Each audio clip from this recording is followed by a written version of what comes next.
지난달에 제가 인직식 날 설교를 했죠. 그때 서두에 이런 말씀을 드렸습니다. 어쩌면 오늘이 제가 담임 목사로서 마지막 설교가 될지 모르겠습니다. 그런데 오늘 또 썼어요. 그 이유는 우리 이 목사님이 소망교회 오늘 오후 설교를 또 하러 가셔야 되고, 또 교육부에 한 번도 못 들어가 보셔서 거기도 좀 들어가 보시고 싶다 그래서 또 다음 주면 제가 원로 추대니까 마지막 설교를 해 주십사 해서 오늘 또 다시 섰습니다. 그러면서 제가 속으로 그날 내가 오늘이 마지막 설교입니다 라고 단언하지 않은 게 정말 다행이다. 될지도 모릅니다 그랬잖아요. 그러나 오늘은 단언컨대 제가 담임 목사로서 마지막 설교입니다. 왜냐하면 다음 주부터는 저에게 원로 목사라고 하는 타이틀이 붙기 때문이에요. 여러분, 이제 원로 목사 그러니까 아예 교회를 떠나가는가 보다 그래갖고 막 굉장히 슬퍼하는 분들도 많이 계시는데, 물론 20년 동안 함께 신앙생활 했으니까 슬프지만 그렇게 너무 슬프면 제가 또 나오기가 힘들어요. 그러니까 목사님이 실무를 보던 담임 목사의 직을 내려놓고 이제 후임에게 맡기고 이제 은퇴하여 원로 목사의 직을 가지고 드림의 교회 교인으로 적을 두고 다 제가 정상생활을 하는 거예요. 단지 이제 매주일 나오시지 않지 않냐. 근데 그거는 지금 관행상 제가 매일 저기 나와 앉았으면 그 다음 목사님이 오셔서 항상 그 시어머니 앉아있는 것처럼 눈치 보이고 불편할 거 아니에요. 그러니까 당분간 시간을 좀 이렇게 내드리기 위해서 교회 공예배에 매주 안 나오는 것 뿐이지, 제가 성탄절 때도 나올 거고 부활절도 나올 거고, 또 다음 이 목사님이 저에게 목사님 내년에는 5주가 있는 주일에는 꼭 오셔서 설교해 주셔야 됩니다. 그래서 난 또 열심히 내년도 달력을 찾아봤더니 4번 되더라고요. 4번. 근데 또 이 목사님이 내년 4월 달에 아마 또 성지순례 계획이 있어갖고 한번 또 저에게 설교 5번은 따놓은 당상이에요. 내년에. 그러니까 자주 와요. 그러니까 너무 걱정하지 마시고 너무 슬프게 이렇게 우리가 이별처럼 생각 안 하셔도 됩니다.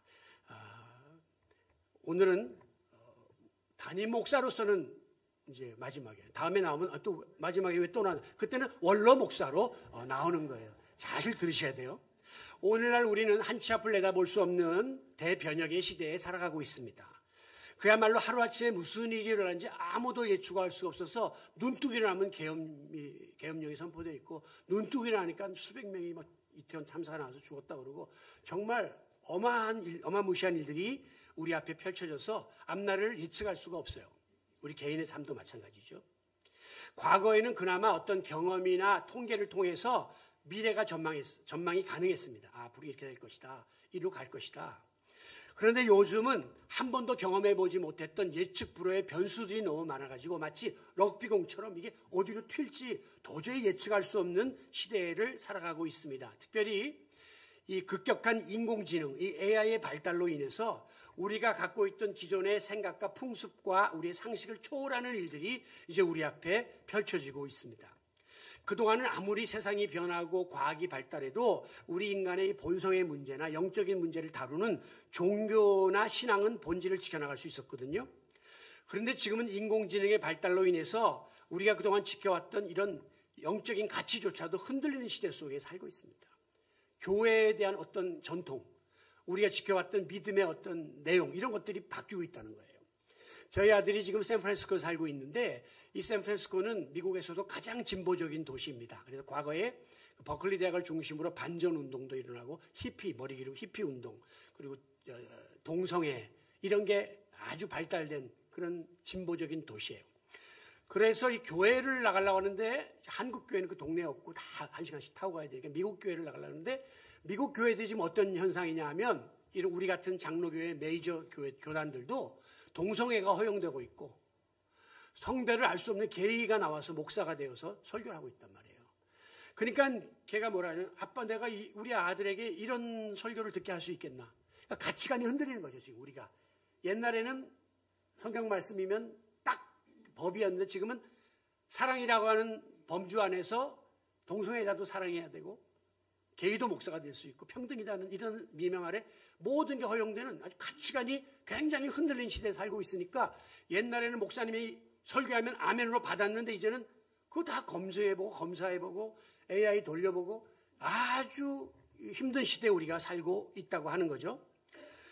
그러나 역사적으로 우리가 쭉 살펴보면 과거에 그 코로나 때도 우리가 3년이나 고통받았잖아요. 우리 당시대에. 그러나 그때도 본 것처럼 항상 우리 인간에게는 개인적으로나 국가적으로나 역사적으로 문제가 오지만 우리는 그것을 또 다른 기회로 삼아서 또 극복하고 또 다른 세상을 만들어가고 있다고 하는 사실입니다.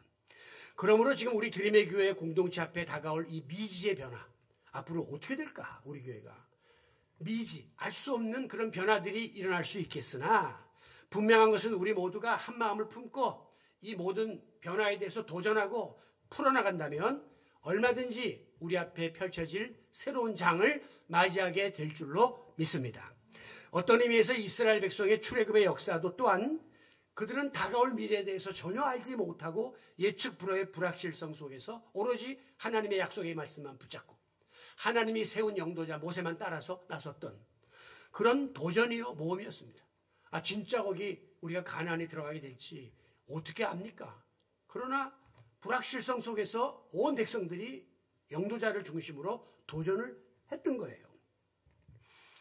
막상 출애굽을 했는데 그들은 40년 동안을 뜻을 이루지 못하고 광야에서 방황을 합니다. 그리고 산전수전을 다 겪은 다음에라야 비로소 40년 후에 젖과 꿀이 흐르는 약속의 땅 가나안에 당도하게 되었죠. 그나마도 애초에 모세와 함께 출애굽에 앞장섰던 1세대, 기성세대는 다 광야에서 40년 동안 헤매는 가운데 죽고 여호수아 갈렙만 살아남고 나머지는 2세들만, 그 자손들만 가나안에 들어가게 된 거예요. 요즘 이제 이정 목사님이 신명기를 통해서 이 모세에 대한 출애굽에 대한 이야기를 많이 하고 계시는데 오늘 저는 그 당시 구약의 시대의 사건을 훗날 역사가 많이 흐른 다음에 이 히브리 기자가 어떻게 평가하고 있는가 하는 것을 여러분께 말씀드리면서 한마디로 당시 1세대들이 왜 가나안에 못 들어갔냐면 불신앙과 불순종 때문에 못 들어갔다는 거예요. 그래서 마지막에는 믿음으로 출애굽했던 1세대들이 하나님을 대적하는 자리에 나가게 되었고 하나님은 그로 인하여 진노하시고 그들의 출애굽을 막았던 거죠. 가나안 입성을요. 바로 이 불행했던 사건을 다시 한번 우리가 본문을 중심으로 상기하면서 이제 우리 앞에 펼쳐질 가나안 땅, 이 가나안 땅을 향하여 달려가고자 하는 새 시대를 준비하는 우리의 드림의 공동체에 들려주시는 주님의 음성을 들을 수 있기를 원합니다.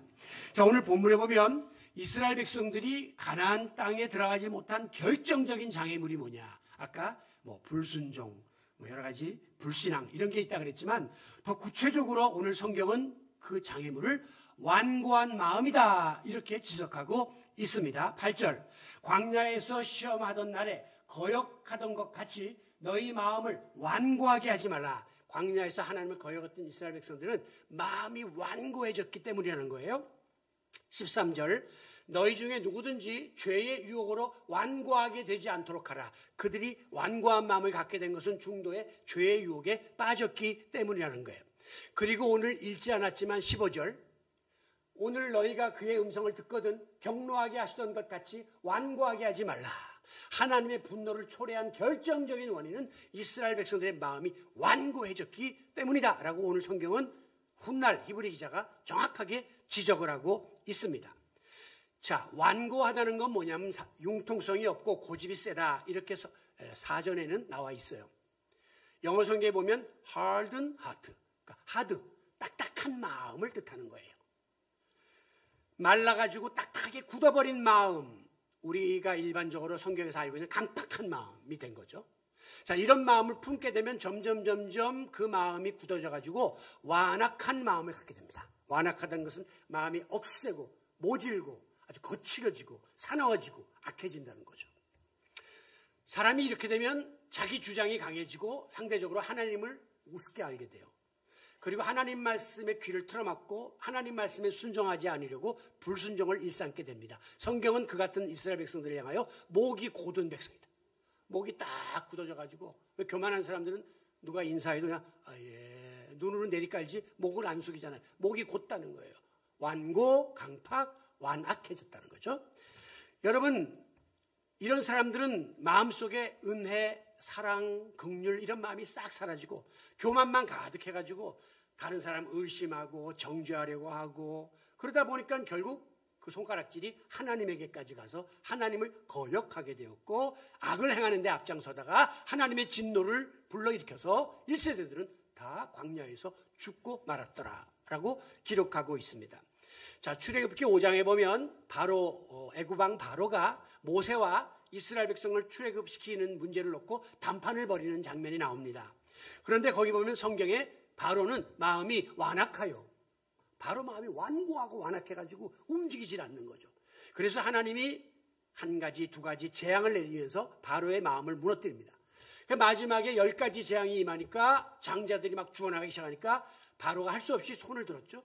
그래서 이스라엘 백성들을 내보내주므로 이스라엘 백성이 드디어 출애굽을 하게 되었습니다. 그런데 이 바로의 완악한 마음이 순간 누그러졌지만 무서우니까 그러나 그 완악한 마음은 사라지지 않고 다시금 발동이 되어가지고 저 출애굽한 이스라엘 백성들을 쫓으라라고 군사를 풀어가지고 또 잡아들이려고 하는 일을 했잖아요.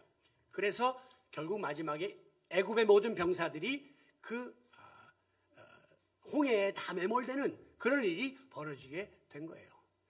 결국 이 완고하다는 이 마음은 하나님을 거역하는 마음을 뜻하는 것입니다. 바로처럼.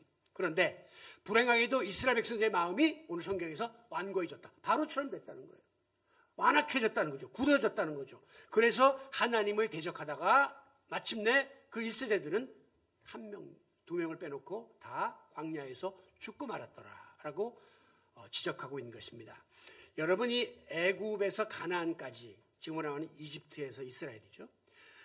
우리나라의 거리로 말하면 그러니까 부산에서 평양 정도라고 보면 돼요. 서울은 좀 지나서 평양. 끝에서 끝이죠, 우리나라. 그러나 먼 길이 아닙니다. 아무리 그 당시에 60만 명 장정이 출애굽했고 거기에 부녀자들 딸리고 애들까지 딸리면 뭐 한 200만 명까지 될 거다. 그렇게 성경학자들이 보는데 그 많은 사람들이 도보로 이동을 한다고 해도 넉넉 잡아 아무리 변수가 많아도 1년 정도면 충분히 들어갈 수 있는 거리가 애굽이에요. 애굽에서 가나안이에요.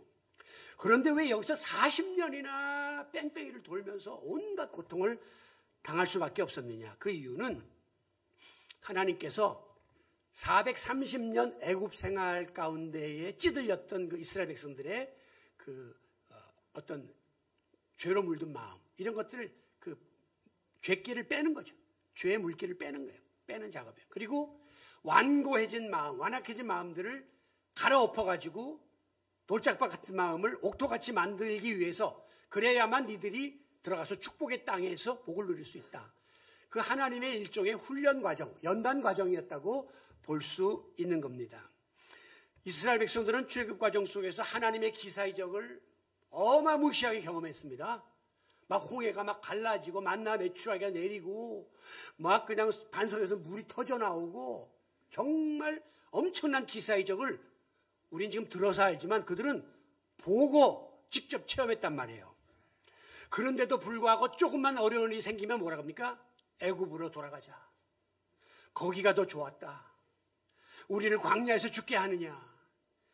자꾸 이렇게 하나님을 모세를 원망하려고 들었던 거예요. 그래서 제가 전에도 말씀드렸지만 저는 이런 이스라엘 백성들을 지금에 와가지고 객관적으로 볼 때마다 참 딱하다는 생각이 들어요. 만약에 내가 만남의 추락기를 경험했다면 나는 이런 소리 절대 안 할 것 같아요. 그런데 그런 경험을 수없이 했는데도 조금만 눈앞에 어려움이 다가오면 또다시 하나님을 배신하는 일들을 자행했던 거죠. 당연히 하나님께 무릎 꿇고 도우심을 구해야 마땅한 거 아닙니까? 그런데 정반대의 일을 하게 된 것은 그들이 이 과정을 거치면서 마음이 점점 더 완악해지고 완고해지고 강팍해졌기 때문에 이런 일이 벌어지게 된 겁니다. 결국 어떤 일이 벌어집니까? 출애굽기 32장에 보면 모세가 십계명을 받으러 간 그 사이를 참지 못해서 금송아지를 만들어 우상을 숭배하는 최악의 범죄를 저지르게 된 것입니다. 하나님이 참다 보다 못해서 민수기 14장 22절에서 뭐라고 말씀하냐면 내 영광과 애굽과 광야에서 행한 내 이적을 보고도 그렇게 많이 보지 않았느냐. 10번이나 나를 시험하고 하나님이 3번 거예요. 1번, 2번 참는 거예요. 3번. 10번까지도 나를 시험하고 내 목소리를 결국 듣지 않고 격기로 나갔다라고 하나님이 그들에게 쓴소리를 쏟아내셨습니다.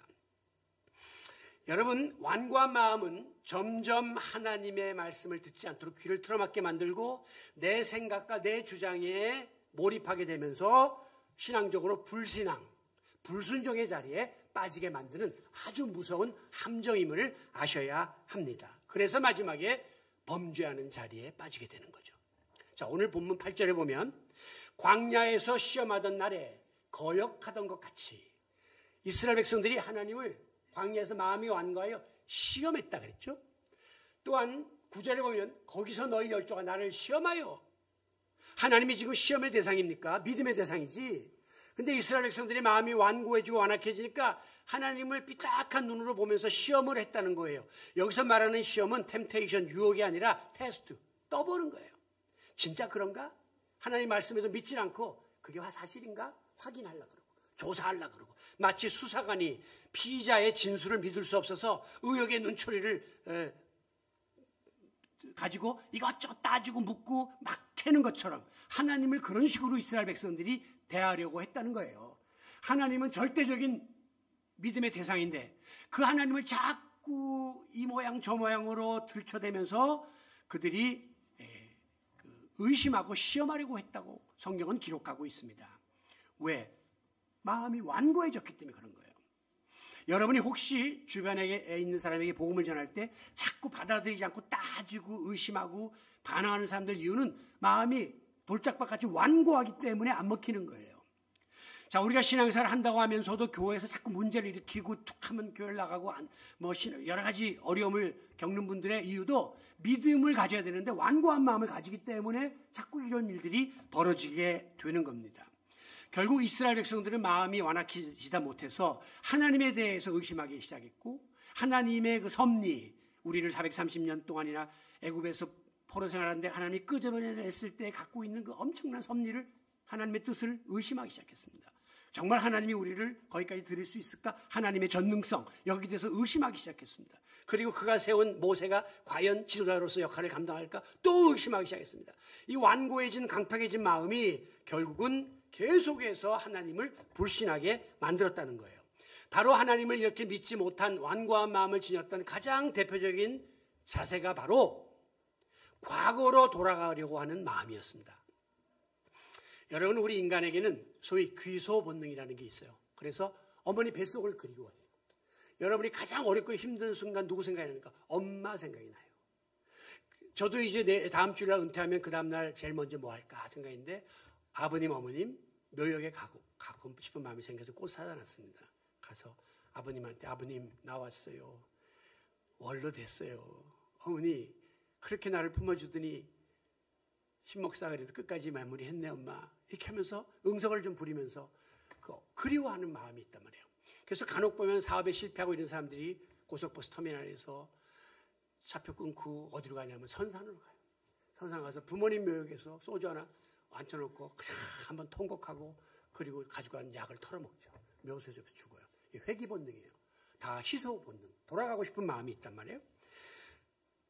그런데 여러분, 우리가 지금 앞을 향하여 가고자 하잖아요. 발전을 원한다면 지난 일, 지난 세월 너무 지나치게, 중요한 건 지나치게 그리고 하는 거 필요해요. 그러나 너무 거기에 몰입되면 안 돼요.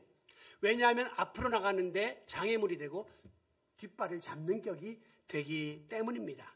이런 자세는 특별히 나이가 많이 든 분들이 가지고 있고, 현 상황에 불만족스러운 사람들이 과거지향적인 생각을 많이 합니다. 지금 너무 힘드니까 옛날에 좋았는데, 옛날에 이렇지 않았는데 이러는 거죠. 그리고 나이 많은 분들도 살아갈 남은 날이 얼마 안 되니까 나 때는 이랬는데, 왕년에는, 소시적에는 뭐 이러면서 자꾸 과거를 그리워하게 되는 거예요. 자, 오늘 이스라엘 백성이 막상 출애굽을 했습니다. 그런데 그들이 처하게 맞닥뜨게 된 것은 황량한 광야예요. 광야는 와일드니스, 아주 거친 곳이에요. 물 한 모금, 풀 한 포기가 없는 무자비한 곳이 광야예요. 거기에 200만 명의 사람들이 나갔으니 얼마나 불편하고 힘들었겠습니까? 우리가 인간적인 생각으로 이렇게 보면요, 그 많은 사람들이 어떻게 배설을 다 했을 것입니다. 오다가 뒤처리를 하고. 성경에 보면 물론 옷이나 신발이 헤어지지 않도록 하나님이 해줬어요. 그렇지만 그 땀내 나는데 아무리 그래도 닦아야 되는데 못 닦고 어마어마한 일들이 벌어지게 된 겁니다. 그리고 가장 힘든 것 중에 하나가 거초가 고정적이질 않아요. 여기 며칠 있다가 보면 또 걷어 그러면 또 텐트 걷어가고 또 출발 가야 돼요. 제가요 미국에서 7년 목회하면서 이사를 7번 갔습니다. 막 지진이 일어나고 폭동이 일어나고 여러 가지 상황 때문에 교회를 부임하면서 7번. 그러니까 이사에는 이력이 난 사람이에요. 제가 드림의 교회 부임하는 4년 동안에 이사를 4번 했습니다. 이제 제가 들어가게 될 거처는 이사 안 하고 죽을 때까지 있을 거처가 마련돼서 감사하지만 말년에 이제 비로소 그전에는 이사를 이렇게 다녔는데 이거 보통 일이 아닙니다. 근데 이스라엘 백성들이 그 짐은 많지 않았겠지만 그 엄청난 인파가 짐을 싸가지고 매일 돌아다니는 일이 너무 힘들었던 거예요. 그리고 가장 결정적인 문제는 먹을 거 마실 것이 불편했던 거죠. 아무리 하나님이 만나의 추하게 주셨지만 늘 거기에 대해서 불만이 있다 보니까 야 차라리 저 애굽에는 가끔 가다가 명절 되면 바로 생일날 그 고기 국물은 줬잖아. 차라리 거기가 낫다. 야 거기는 그래도 뭐 학고방이라도 지분이 있었잖아. 이거 뭐야 매일 떠돌이 생활하고 먹을 거 없고 마실 거 없고 떼고생하고 차라리 애굽으로 돌아가자. 여기보다는 거기가 낫다라고 하는 과거지향적인 생각에 묶이게 된 거예요. 여러분 그러나 이스라엘 백성이 선민 하나님의 백성이 하나님이 큰 마음 먹고 430년 노역 속에서 끌어내 주셨는데 지금 와서 다시 그 바로의 수하로 들어가요? 거기 이방신을 믿고 마음대로 예배도 못하는 곳, 예? 노예가 같은 생활하는 곳으로 가겠다? 이거는 하나님께 용납될 수 없는 죄악이었습니다.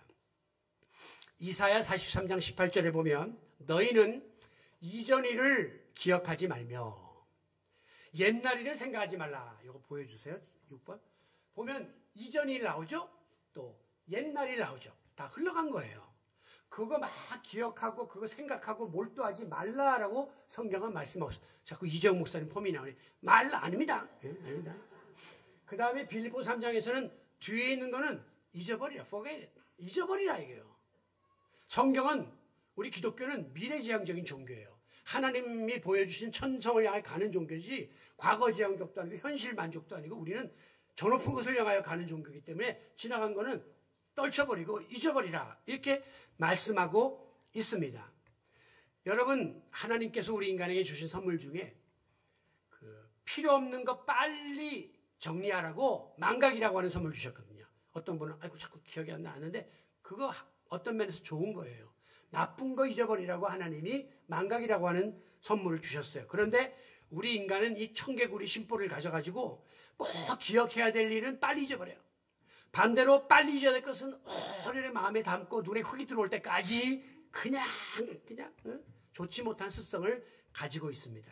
이상해요. 좋은 일이 얼마나 많았으면 우리 살아오는 동안에 드림의 교회에서 함께 20년 지내면서 기쁜 일, 감사할 일이 얼마나 많았어. 근데 그거는 싹 잊어버리고 뭐 조그만 어려움이 생기면 막 그거 가지고 막 심소봉대해가지고 막 문제화하고 이러는 경우가 우리가 얼마나 많은지 몰라요.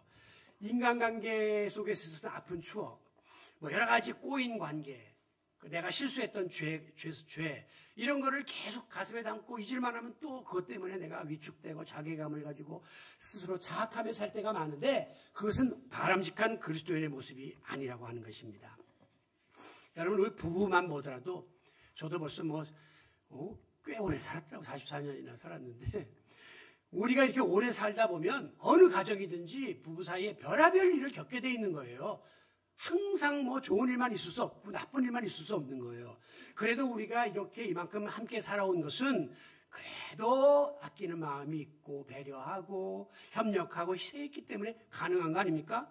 그런데 지금도 그렇게 오래 살았으면서도 또 졸혼은 무슨 졸혼입니까? 70 넘어갖고 졸혼을 한다 그러고 조그만 관계가 틀어지면 과거의 아픈 상처 그때 당신 이렇게 했지 당신 저렇게 했지 그거 지금 30년 다 잊어버린 걸 왜 쑤셔냅니까? 왜? 상대방 가슴 아프게 하려고 파내는 거죠.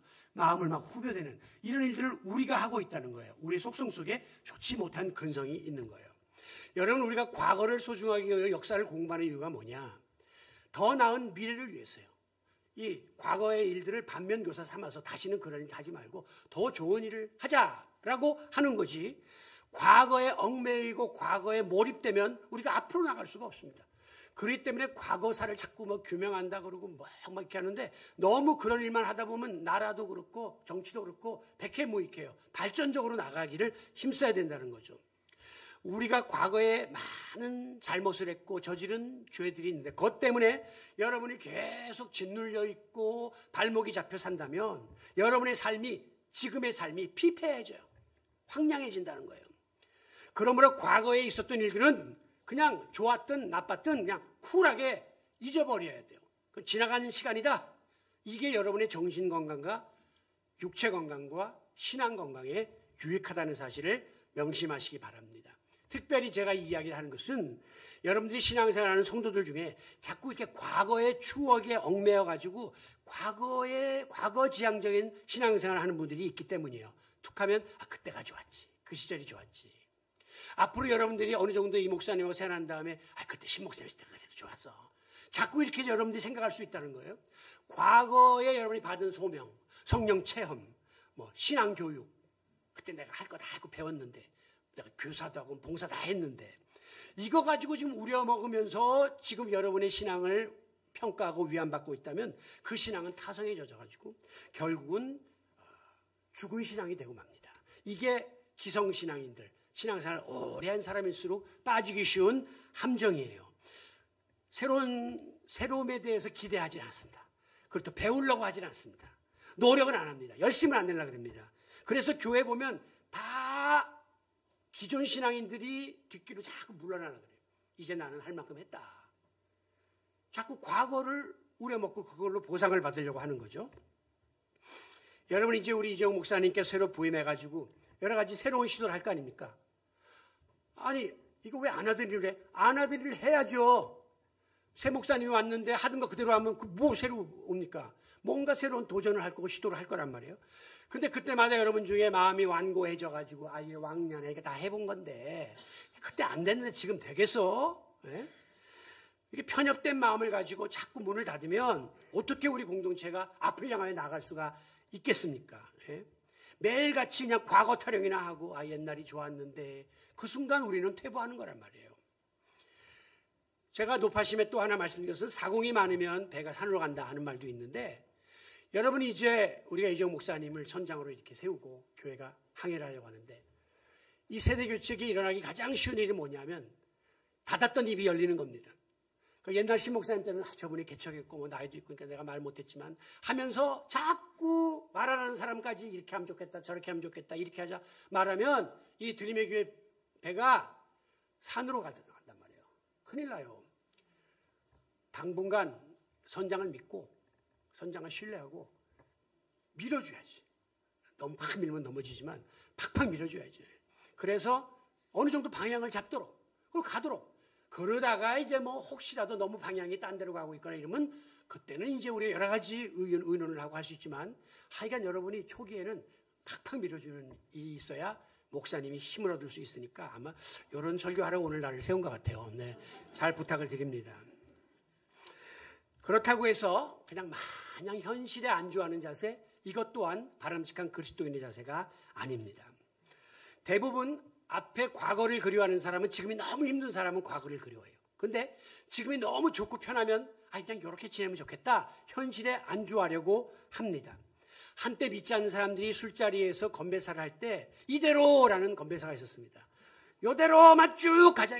지금 좋아. 요대로만 가면 나는 행복해. 라고 하는 그런 건배사가 있었는데 여러분 그거는 굉장히 아니라는 생각이에요. 제가 이제 은퇴를 한다 그러니까 성도들이 굉장히 걱정을 하고 특히 작년 한 해 이렇게 막 여러 좀 흔들리는 분들도 있고 그랬는데 저한테 그래요. 목사님 그냥 목사님 이대로 가면 안 될까요? 그냥 신 목사님이 그냥 계속 하면서 그냥 우리 죽을 때까지 가면 안 될까요? 우리 교단법이 나이가 들면 70에 은퇴를 해. 교단 나와서 우리끼리 독립교단 하면서 이대로 가면 되잖아요. 그래도 새 시대를 내다보고 젊은이들, 젊은이가 뭐가 필요해. 우리들끼리 우리가 줘야지 걔들은 걔네가 하는 거고 우리끼리만 잘해서 가서 목사님 맞으면 우리 장례 칠 때까지 해주세요. 우린 요대로가 좋으니까 큰 것도 싫고 새로운 사람 오는 것도 싫고 젊은 애들도 싫고 요대로 갑시다. 그래서 가만히 생각하다가 보니까 그럴 것 같기도 하더라고요. 내가 속으로만 사탄아 물러가라 이렇게 했죠. 그런데 여러분 걱정 안 하셔도 되는 것은 장례는 제가 치러주게 돼 있어요. 왜냐하면 이정 목사님이 오자마자 저한테 목사님 제가 딴 건 모르지만 여기 기존 교인들 어르신들 돌아가시면 장례를 목사님 치러주세요. 왜? 나는 아직 잘 모르는데 그 정도 그렇고 여러 가지 감동도 그러니까 목사님. 그래서 내가 그거는 하마. 그 장례는 제가 하는데 단 한 5년 안에 돌아가셔야 돼.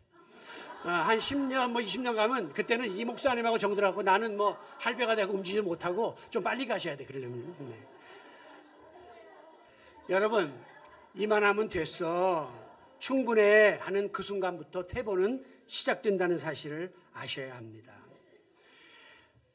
우리가 은퇴하게 되면 저도 여러 가지 생각 많은데 지금까지 고생하고 헌신하고 힘들었으니까 이제부터는 노후 자금 가지고 그냥 편하게 먹고 마시고 누리며 살자. 그렇게 생각하는 분들 계시는데 그러기에는 우리의 남은 시간이 너무 길어요. 옛날에 한 70 은퇴하면 80년 돌아가시니까 끝난 지금은 70 은퇴하고 90까지 이순재 씨도 91까지 갔죠. 남자들도 90까지 간단 말이에요. 여자들은 기본으로 95 이상 100까지 가고 그런 시대가 지금 펼쳐지니까 여러분이 이제 이걸로 이렇게 살다가 이대로 하면 퇴보된다고요. 계속해서 여러분들이 관심 있는 분야 하고 싶은 일이 있으면 자기 개발하고 거기에 여러분의 모든 것을 투자해요. 오늘 우리 김명국 장로님은 미국에서 딸네 아이들이 추수감사 휴가를 와가지고 오늘 여기 못 오셨는데 김명국 장로는 지금 숭실대학교 대학생입니다. 심리학과. 지금 대학교 가서 공부하고 계세요. 저분이 박사까지 받은 분이거든요. 그런데 지금 대학교 가서 내가 안 해봤던 이공계 계통 삼성 쪽으로 했는데 지금은 심리학 쪽으로 하는데 너무 새롭대요. 우리 이종건 장로님도 오늘 일부 드리고 지금 부산에 경조사에서 가셨는데 그분 지난번 보셨죠? 컴퓨터로다가 다 성경을 찍는 거예요. 이거 보통 일이 아닙니다. 우리 김정순 권사님 영어로 다 쓰잖아요. 소화영 권사님 여러분이 그냥 나 이제 늙었으니까 이대로 그냥 살다 가지라고 하는데 만족하지 마시고 새로운 일을 찾으시고 도전하시고 미래를 향해 나가야 돼요. 우리가 잘 아시는 것처럼 마가복음 17장에 보면 예수님이 수제자 3명 베드로, 야고보, 요한을 데리고 변화산에 올라가셨잖아요. 그래가지고 갑자기 예수님이 확 변화하면서 막 황홀경에 빠지니까 이 세 제자가 뭐라고 했냐면 주여 여기 있는 것이 좋사오니 여기다 초막셋을 짓고 여기에 우리 거합시다. 현실 안주하려고 했거든요. 그때 예수님이 두말하지 않고 산 밑으로 내려왔습니다. 내려와 보니까 나머지 9 제자들이 그 귀신 들린 아이를 쫓아내지 못해갖고 막 난리법석이 났는데 예수님이 그 귀신을 쫓아내시죠. 예수님도 산 위에 계시면 더 좋았죠. 내려오면 거기 십자가 있는 거 아시는데 거기 오면 이렇게 혼란함이 있는 거 아시는데도 불구하고 예수님은 현실에 안주하지 않냐고 맡겨진 사명을 감당하기 위하여 새로운 일에 도전하셨던 거죠. 여러분 오늘 우리의 삶도 신앙도 또 교회 생활도 지금 이만하면 큰 어려움 없고 좋고 만족스럽다고 해도 여기에 안주하려 하는 것은 바람직한 자세가 아니에요. 오늘 우리에게는 새 일이 펼쳐질 것이고 새로운 미래가 있고 새로운 사명이 있다라는 생각을 가지고 새 시대를 개척해 나가는 성도 여러분들이 되시기를 바랍니다. 그렇습니다. 주님의 일을 감당해야 할 믿음의 공동체는 하나님이 예비하신 새 일을 기대하는 마음을 갖고 앞에 있는 표대를 향하여 달려가야 합니다. 자꾸 완고한 마음을 가지고 부정적인 생각에 매몰되면 안 돼요. 현실에 안주하려고 해서도 안 돼요. 우리는 앞을 향하여 나아가야 합니다. 내년도 우리 교회 표 이거 이 목사님이 하셔야 되는데 제가 미리 몰래 훔쳐봤어요. 그랬더니 광야의 길을 사막의 강을이라고 하는 표예요. 그래서 여러분이 이제 송구영 시대 받으실 그 말씀 카드에 담임 목사도 이정으로 나오고 여기에 다 저 표가 지금 적혀 있거든요. 근데 가만히 보니까 저 성경 구절 이사야 44장 19절이 제가 20년 전 이 교회 처음 시작할 때 했던 본문이 바로 이것이요. 그러니까 이것도 신기하게 통하기도 했다면서도 분명한 것은 이제 하나님은 새 일을 준비하고 계신다는 우리 앞에. 특별히 지금 광야와 같이 좀 삭막하고 어렵더라도 거기에 하나님이 길을 뚫어주시고 또 사막과 같이 좀 어렵다 할지라도 강을 내주실 축복을 예배하고 계심을 믿으시기 바랍니다. 이제 우리는 하나님이 행하실 새 일, 새 길, 새 강을 믿음의 눈으로 바라보며 도전해야 하는 거예요.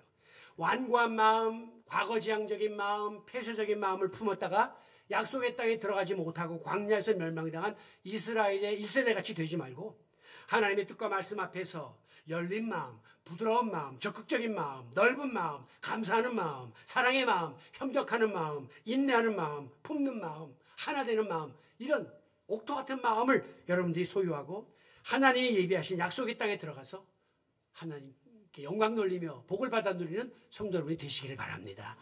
이게 이제 끝이 돼야 돼요. 그래서 반주자가 딱 앉았는데 제가 오늘 마지막이기 때문에 담임 목사로서 여러분께 당부드리고 싶은 말씀이 그 다음에 있어서 요거를 잠깐 소개하려고 합니다. 12절. 너희 중에 누가 믿지 아니하는 악한 마음을 품고 살아계신 하나님에게서 떨어질까 조심하라. 이스라엘 백성들이 완악해지니까 불신이 생기면서 악한 마음이 생겨서 결국 하나님 거부하고 떨어져 나가는 일이 벌어졌는데 그것을 경고하고 있는 거예요. 여러분, 저는 20년이라고 하는 짧지 않은 기간 동안에 우리 드림의 교회에서 저와 함께 여러분이 한 배를 타고 신앙생활을 했잖아요. 그런데 제가 걱정하기는 만에 하나라도 우리 중에 누군가가 어떤 이유로든지 점점 교회에서 멀어지거나 또 나중에 들으니까 교회도 안 나간다더라, 하나님에게서 떨어져 버린다면 세상에 이것처럼 비참하고 불행한 일이 어디 있겠습니까? 목회했던 저도 너무너무 하나님 앞에 죄스러운 일이죠. 19절. 그들이 믿지 아니함으로 능히 들어가지 못했느니라. 결국은 믿음이 없기 때문에 가나안 못 들어간 거예요. 완고한 마음이 불신을 가져왔고 불순종을 가져왔고 그게 바로 마지막 광야에서 죽게 만들었다고 하는 거예요. 그렇기 때문에 제가 마지막 여러분께 부탁드릴 말씀이 14절이에요. 다 같이 한번 읽어보겠습니다. 14절. 우리가 시작할 때에 확신한 것을 끝까지 견고히 잡고 있으면 그리스도와 함께 참여한 자가 되리라. 우리가 20년 전 처음 시작할 때에 가졌던 그 마음 자세와 비전을 끝까지 견고하게 붙잡으십시오. 그래야 나중에 주님과 함께 참여하는 가나안의 주인공이 될 수 있다라고 하는 이 말씀을 여러분에게 마지막으로 드리고 싶습니다. 무슨 일이 있어도 하나님 품에서 떠나지 말고, 무슨 일이 있어도 예수님 손 놓지 말고, 무슨 일이 있어도 성령님의 인도하심, 진리의 말씀에서 떨어지지 않도록 끝까지 견고하게 붙잡고 나아갈 수 있기를 원합니다. 그래서 제가 이거 하나를 여러분께 가져왔어요. 몇 년 전에 제가 기도 공부를 읽다가 이런 광고를 보았습니다. 동숭교회라고 하는 저기 동숭동 대학로에 가면 70년이 넘은 교회가 있는데 담임 목사 청빙 광고가 나왔어요. 우리 동숭교회는 현 위임 목사님이 정년에 은퇴를 하시게 되므로 예수 잘 믿는 담임 목사님을 청빙하고자 합니다. 나 이거 깜짝 놀랐어요. 그럼 지금 있는 목사는 예수를 잘 안 믿나? 또 앞으로 올 목사는 예수를 얼마나 잘 믿어야 되나? 굉장히 고심했는데 굉장히 충격적인 내용이에요. 역사가 아무리 깊으면 뭐합니까? 교회가 아무리 세상적으로 다 갖춘 담임 목사가 뭐합니까? 예수 잘 믿는 목사가 와야지.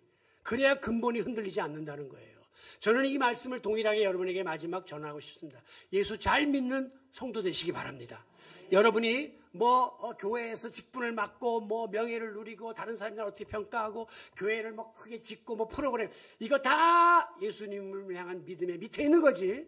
그게 위에 올라가가지고 예수 잘 믿는 믿음이 흔들리면 안 된다는 거예요. 이 믿음 붙잡으면 교회를 떠날 이유가 없습니다. 목사가 바뀌었다고 예수님이 바뀌었나요? 이게 떠날 일이 없어요. 교회 분위기가 바뀌었다고 교회 떠납니까? 예수님을 믿는 믿음을 붙잡으면 우리는 끝까지 견고히 우리의 믿음을 지켜나갈 수 있게 될 것입니다. 이제 다음 주일이면 저는 우리 교회가 창립 20주년을 맞으면서 지금껏 섬겨왔던 제가 이제 원로 목사로 추대되면서 역사의 뒷전으로 물러가게 됩니다. 여러분, 그동안에 안 좋았던 기억이 있습니까? 쿨하게 싹 덮어버리세요.